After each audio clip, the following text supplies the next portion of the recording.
कबीर परमेश्वर जी की असीम रजा से आप सभी पुण्यात्माएं सत्संग सुनने के लिए उपस्थित हुए।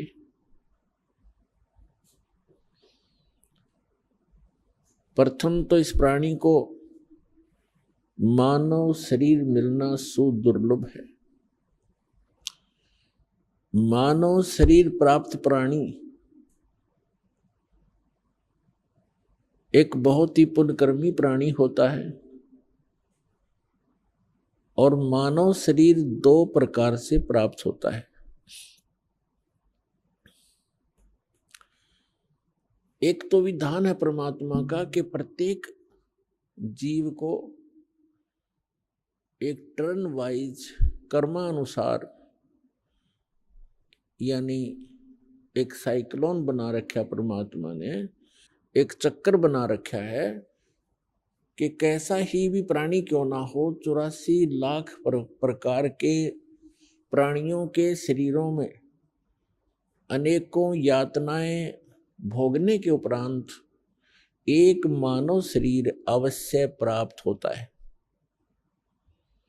और उस मानव शरीर प्राप्त सुअवसर को वो खो देता है, भक्ति नहीं करता है, परम संत प्राप्त नहीं होते हैं, तो फिर उसको इतने ही लंबे 84 लाख प्रकार के प्राणियों के शरीरों में यातनाओं का सामना करना पड़ता है। दूसरी प्रकार के वो पुण्यात्मा होते हैं, मानव शरीर प्राप्त प्राणी, जो किसी जन्म में परमात्मा की भक्ति किए हुए होते हैं और उस भक्ति के आधार से उनको लगातार कई जन्म भी प्राप्त हो जाते हैं। मनुष्य के वो होते हैं उसके पूर्व संस्कार भक्ति किए हुए, और उन कई शरीरों में, मानव शरीरों में, मानस जीवन में यदि उसको परम संत नहीं मिलते हैं तो वो प्राणी फिर 84 लाख योनियों के उस चक्कर में गिर जाता है। सबसे पहले तो वो पुण्यकर्मी प्राणी हैं जिनको मानव शरीर आज प्राप्त है। दूसरी प्रकार के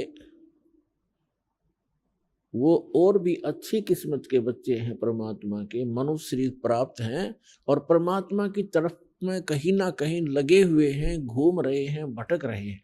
और तीसरी प्रकार के वे हैं जिनको सतगुरु मिल गए। मानव शरीर प्राप्त प्राणी को जिनको सतगुरु मिल गए तो उनकी किस्मत खुल गई।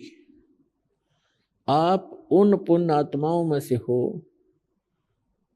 आपको मानव शरीर प्राप्त है और ये दास एक सतगुरु के रूप में आपको प्राप्त हुआ।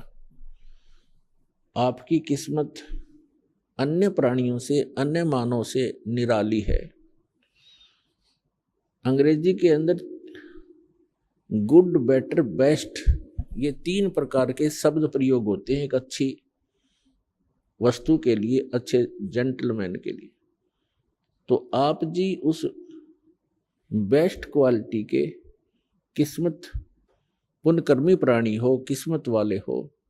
आप जी को यथार्थ भक्ति मिली और सत्य साधना, सत्य ज्ञान और वो सत्य साहेब यानी अविनाशी परमात्मा, ये तीनों वस्तुएं, तीनों पदार्थ आपको सहज में प्राप्त हुए।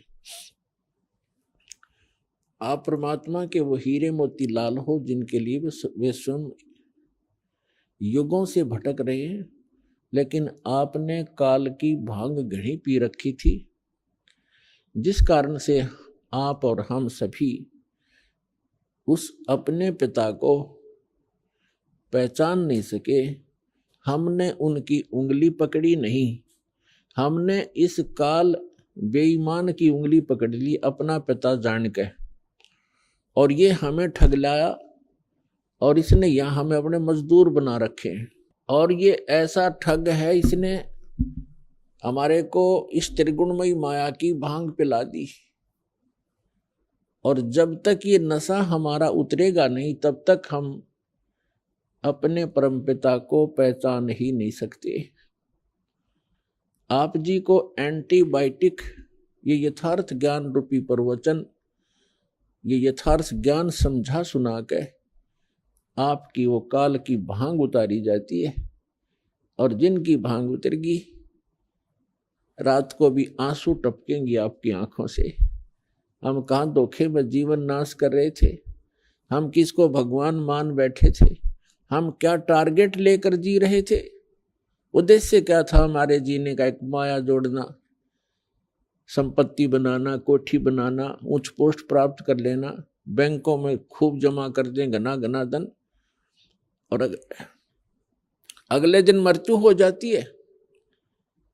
वो जोड़ा जाड़ा यहाँ रह जाता है, और उस जोड़ने में, धन इकट्ठा करने में जितने पाप इकट्ठे किए थे वो साथ लद कर चला जाता है, और 84 लाख योनियों के अंदर कष्ट पे कष्ट उठाता है। इससे बड़ा धोखा इस प्राणी के साथ और हो ही नहीं सकता।